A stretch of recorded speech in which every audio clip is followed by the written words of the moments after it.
నమస్కారం అండి. నా పేరు కనాన్ సంజయ్ కుమార్, రైకోట తెలంగాణ అండ్ ఆంధ్రప్రదేశ్. ఈరోజు నేను చెప్పే అంశం ఏంటంటే ఫ్రీ హోల్డ్ భూములు. చాలామంది నన్ను అడుగుతున్నారు, సార్ ఫ్రీ హోల్డ్ భూములు ఇంకా మాకు దాని గురించి ఏం పరిష్కారం కావట్లేదు సార్ అని అంటున్నారు. ఆంధ్రప్రదేశ్లో ఫ్రీ హోల్డ్ భూములు నిషేధిత నుంచి తొలగించాలని చెప్పి ప్రభుత్వం అయితే నిర్ణయం తీసుకుంది. సుమారుగా 7,85,000 మటుకు ఎకరాల ఫ్రీ హోల్డ్ భూములు ఉన్నాయి. ఆ భూములన్నీ కూడా వెంటనే 22 క్యాపిటల్లో నుంచి నిషేధిత జాబితాలో నుంచి తొలగించమని చెప్పి ప్రభుత్వం ఒక నిర్ణయానికి రావడం జరిగింది.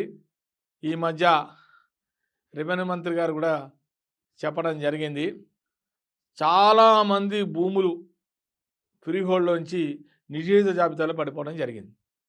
వాళ్ళు ఎన్నోసార్లు జనం రెవెన్యూ వాళ్ళకి, కలెక్టర్లకి, తహసీల్దార్, ఆర్డీఓకి, అందరికీ, కలెక్టర్ కూడా అప్లికేషన్స్ పెట్టుకున్నా ఎటువంటి జవాబు లేదు, ఎటువంటి స్పందన లేదు. కలెక్టర్ గారికి అయితే కొన్ని ఎన్నోసార్లు అప్లికేషన్స్ పెట్టుకున్నారు పాపం, ఫ్రీ హోల్డ్ జాబితాలో నిషేధాల నుంచి తొలగించమని. ఇప్పుడు ముఖ్యమంత్రి గారు ఆయనే బాధ్యత తీసుకొని దీని మీద ఏదైనా చేయాలి అని చెప్పి ఆయన నిర్ణయం తీసుకొని సుమారుగా 5 లక్షల పై ఎకరాలకు ఆయనే స్వయంగా తీసుకుంటారని అంటున్నారు. ఈ భూములు నిషేధ జాబితా నుంచి వెంటనే తొలగించమని చెప్పి ఆయన ముందు ఆల్రెడీ ఆదేశాలు అయితే ఇవ్వడం జరిగింది.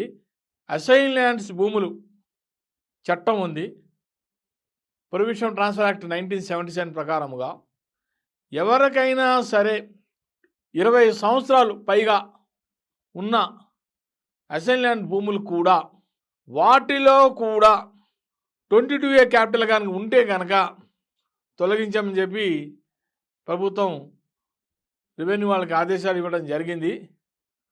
వాటి మీద కూడా కసరత్తు చేస్తున్నారు. ఫ్రీ హోల్డ్ భూములుని మార్చిలో అన్నారు తొలగించేస్తాం, రిమూవ్ చేస్తామని. కానీ మళ్ళీ వాళ్ళు కొంచెం ఎక్సర్సైజ్ చేయాలని చెప్పి అనడంతో ఇంకొక నెలకి పొడిగించడం జరిగింది. ఆ నెల అయిపోయిన తర్వాత కంప్లీట్గా నిషేధ జాబితాని తొలగించాలని ప్రభుత్వం ఆలోచిస్తోంది. అది కూడా వెంట త్వరలోనే తొలగించేస్తారు. అట్లాగే ఫ్రీ హోల్డ్లో చాలామంది ఇనాం భూములు ఉన్నాయి. వాటిని కూడా 22 క్యాపిటల్లో రావటం వల్ల అవి కూడా తొలగించమని చెప్పి రెవెన్యూ డిపార్ట్మెంట్కి మంత్రిగా ఆదేశించడం జరిగింది. వాటి మీద కూడా రెవెన్యూ వాళ్ళు చాలా సీరియస్గా చేస్తున్నారు. మొత్తం క్యాల్కులేషన్ చేసి మొత్తం ఓవరాల్గా ఆంధ్రప్రదేశ్లో ఎన్ని ఎకరాలు అయితే ఉన్నాయో ఆ భూములన్నీ కూడా కంప్లీట్గా 22A క్యాపిటల్ నుంచి తొలగించాలని చెప్పి నిర్ణయం తీసుకున్నారు. నిషేధ జాబితా నుంచి తొలగించాలని చెప్పి నిర్ణయం తీసుకున్నారు. ఈ కూటమి ప్రభుత్వం వచ్చిన తర్వాత ఈ రకంగా చేస్తున్నారు. గత ప్రభుత్వంలో ఈ ఫ్రీ హోల్డ్ ల్యాండ్స్కి అయితే ఎవరూ పట్టించుకోలే, వాటిని ఎవరూ తొలగించలే. చాలామంది రైతులు బాధపడ్డారు. ఈ ఫ్రీ హోల్డ్ ఎప్పుడు తొలగిస్తారా అని చూసి చివరికి ఈ కొత్త ప్రభుత్వం వచ్చిన తర్వాతనే వీళ్ళే నిర్ణయం తీసుకొని వీళ్ళే దీన్ని తొలగిస్తున్నారు. ఇది శుభ పరిణామాలే. అందరికి కూడా ఎవరు ఆందోళన చెందకండి. రైతులు కానీ, సామాన్యుడు కానీ, ఎవరైనా ఫ్రీ హోల్డ్ భూములు కూడా మీ అందరికి కూడా అన్నీ లైన్ క్లియర్ అవుతుంది.